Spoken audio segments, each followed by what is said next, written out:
Simon is just one of 30 employees who've mastered the art of glass blowing. He uses special pigments to create colorful glass, which he then transforms into beautiful objects, from bowls to vases to flowers, and much more.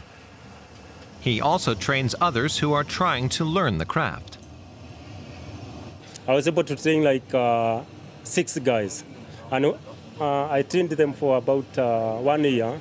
And once I was through, they were able to do on their own.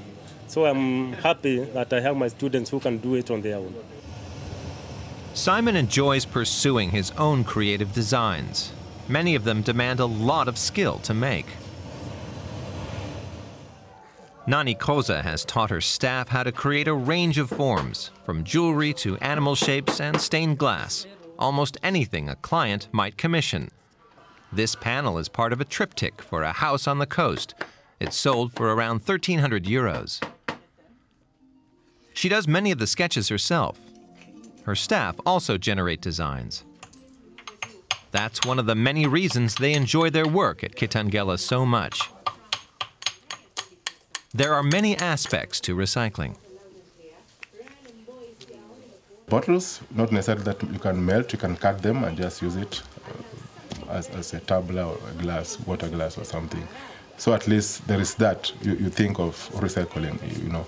In your mind there is something that clicks that you need to, can I recycle it? It's this marriage of recycling and art that guides Koza's work.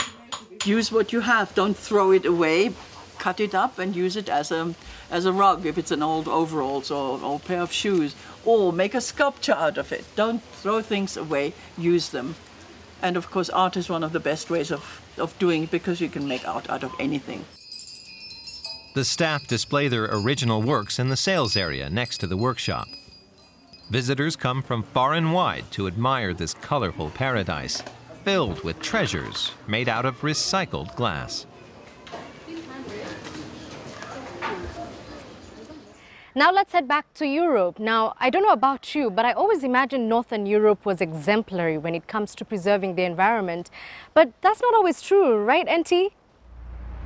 Indeed, it's not always true. Norway is one of a few countries where dumping mining waste into the ocean is allowed, even into the country's stunning fjords. But plans are now on the way to dump mine waste into the Ford Fjord in southwest Norway, much to the dismay of many of the residents there. Today's catch is pretty good. Plenty of monkfish, cod, and tusk. Eilev Erdal has been fishing the waters of the Førde Fjord for many years. After a short career in the military, he decided he'd rather work and live surrounded by nature. On a beautiful day like this, it's quite impossible to understand that somebody thinks it's a good idea to destroy this beautiful scenery. I think the only natural thing to do is to live here and enjoy the nature as the people here do, or as a tourist. The fishermen here are under pressure from Nordic Mining, a company that wants to extract rutile found in the cliffs of the fjord.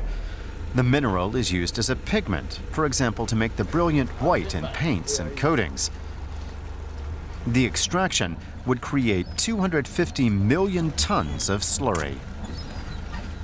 They're gonna take the top of the mountain and then they're gonna quarry it out, and then they start tunneling in. The worst part is that they're gonna take all the waste from the production goes into the fjord, and they will fill it up 150, 200 meters, and destroying the local life in the fjord. The Norwegian government has given Nordic Mining a license to exploit the resources. Politicians in Oslo hope the project will create jobs. There's little work to be had in the region. It is about balancing industrial objectives, jobs, value creation, with effects on the natural environment. And when in this particular case we have given the approval for this industrial development, it is based on a very thorough environmental impact assessment. People in the village are very worried. Together with conservation groups, they're demanding a ban on the marine disposal of waste from mining. Only 5 countries in the world still allow it. Opponents say if the project goes forward, the seabed in the fjord will take generations to recover, if it does at all.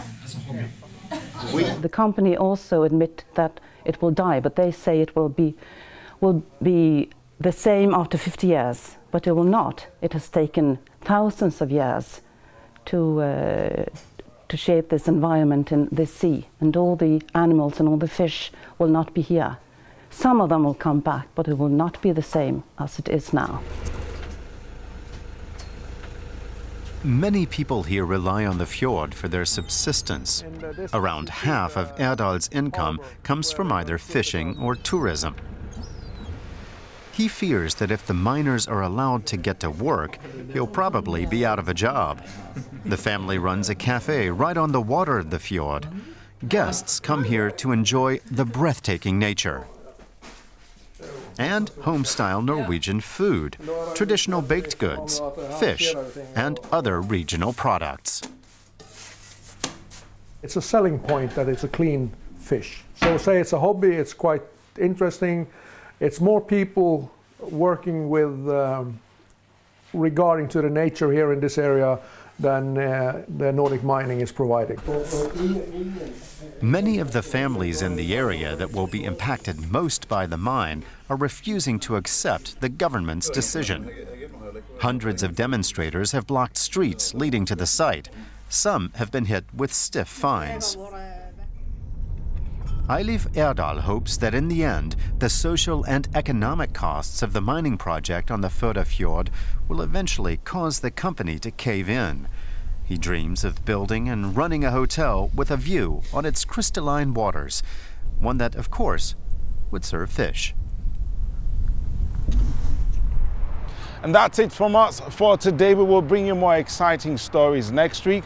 Bye-bye from Lagos, Nigeria. And goodbye from Nairobi, Kenya. Remember, if you want to know more about us, it's really easy. Just follow us on Twitter or you can visit our website. Thank you for joining us. See you next week.